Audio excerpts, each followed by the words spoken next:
Allô tout le monde, c'est Michel. Aujourd'hui, je vous montre comment faire du traitement HDR pour un portrait.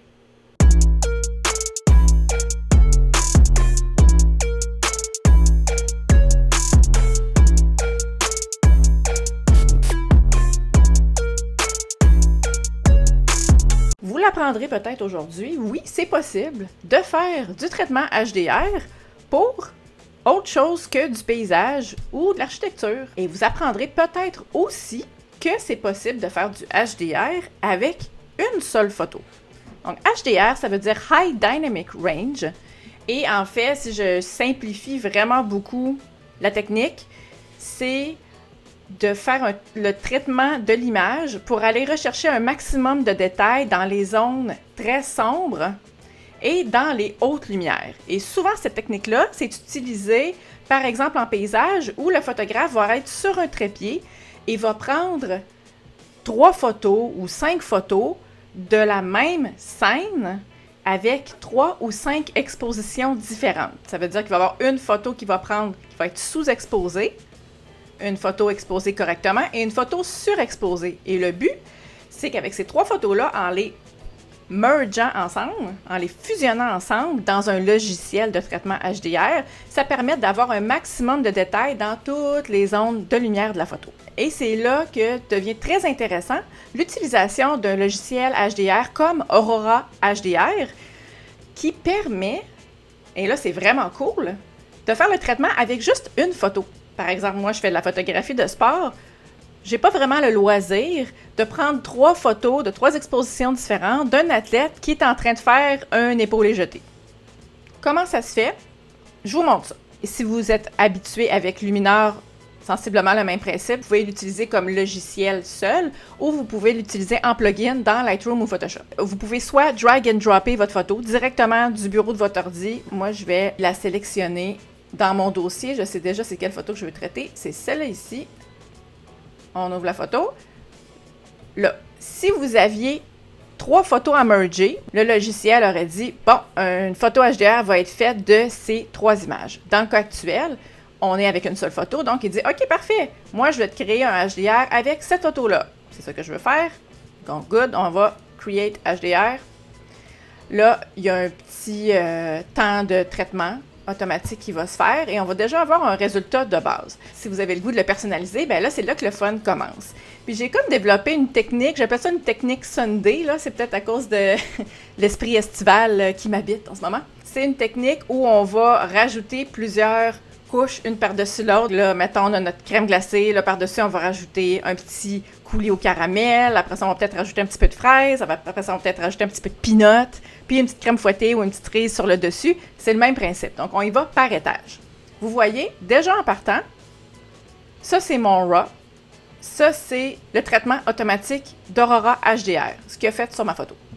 Vous voyez comment on retrouve vraiment beaucoup plus de détails dans le visage pour le portrait. C'est déjà bon? Je veux le personnaliser. Première étape, ce qu'on peut faire, c'est travailler, comme je disais, en couches.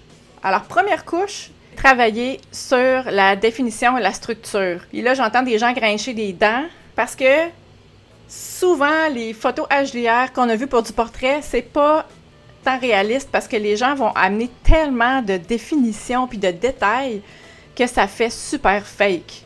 Là, c'est le fun, vous avez le contrôle à 100% sur la quantité de détails que vous rajoutez. Premier étage de notre Sunday, j'aime bien rajouter de la définition et du détail. Il y a 2 outils que j'utilise, HDR Enhance.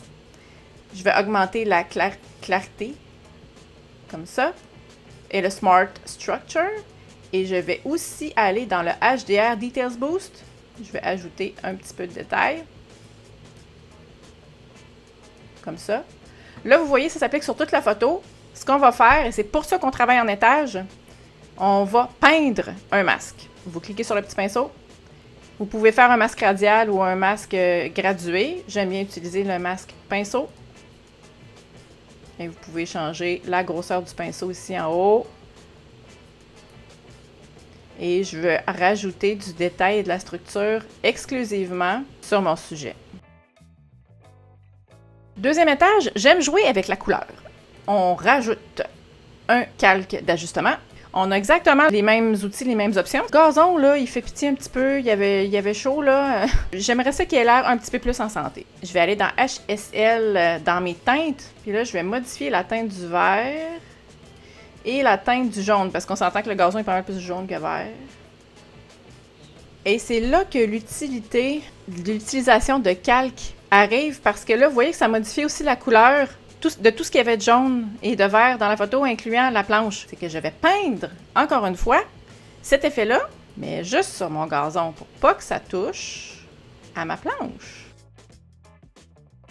Troisième étage, qu'est-ce qu'on veut sur notre Sunday? Troisième étage, on veut peut-être rajouter un petit peu un lot pour ajouter un petit style. On a juste à scroller par-dessus, voir qu'est-ce que ça dit. J'aime bien le Impressive. On va diminuer l'intensité. On peut voir notre avant-après. Vous voyez comment on va rechercher beaucoup de détails sur la planche, dans le visage. J'ai envie de rajouter un autre petit étage à mon Sunday.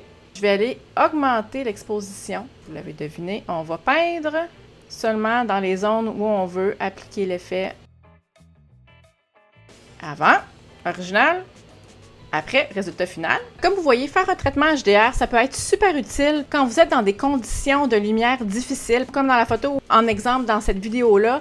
C'était le soleil de midi. C'est pas évident d'avoir une bonne exposition. Le traitement HDR permet d'harmoniser tout ça. J'espère que cette petite technique pourra vous aider, peut-être cet été, dans des conditions de lumière difficiles, à aller sauver peut-être des photos que vous croyez qui étaient inutilisables et à inspirer votre côté créatif. Si vous aimez les genres de petites vidéos comme ça pour vous aider à améliorer votre technique de photographie, abonnez-vous à ma chaîne YouTube. Merci tout le monde d'avoir été là, puis on se dit à la semaine prochaine pour une nouvelle vidéo. Bye! Qu'est-ce que mon lapin?